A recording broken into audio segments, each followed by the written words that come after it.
In today's video, I'm going to teach you how to set up and optimize Mailchimp SMS marketing. Whether you're just starting with SMS campaigns or looking to fine-tune your current strategy, this guide will help you make the most of Mailchimp's SMS capabilities. First, you'll want to submit an application. This step is essential as Mailchimp requires you to apply for SMS marketing to ensure compliance with regulations. This process might take some time, so it's best to start early. During this phase, you'll need to provide information about your business and the intended use of your SMS marketing, so be prepared with any details they might ask for. This is critical to getting approval, and it's a good idea to double check that all your information is accurate before submitting. Next, get consent and build your list. This step focuses on ensuring that you have permission from the people you are going to message.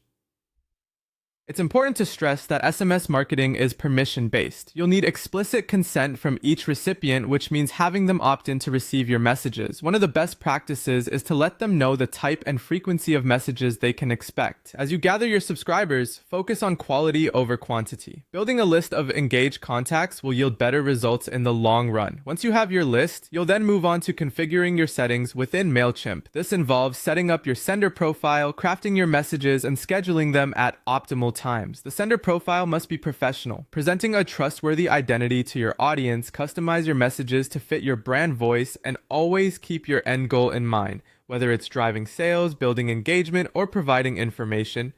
Now, you're ready to create your first SMS campaign. Think of this as drafting an email but with brevity and precision. SMS messages should be concise and clear. Immediately grab the reader's attention by being direct and personal. Craft your call to action carefully. It should be compelling enough to lead your audience to your desired result. Finally, let's talk about sending or scheduling your campaign. Depending on your strategy, you can either send out messages immediately or schedule them for future delivery. Scheduling is beneficial if you have a global audience in different time zones or if you're planning a series of messages as part of a campaign. Always review your campaign before sending it out to catch any errors. Remember, once an SMS is sent, it can't be unsent. With these steps, you're all set to enhance your marketing strategy using Mailchimp's SMS features. Be patient, test different approaches, and refine your strategy over time. Monitor your campaign results through Mailchimp's analytics tools to see what works and what doesn't. Stick around for more tutorials, and happy marketing!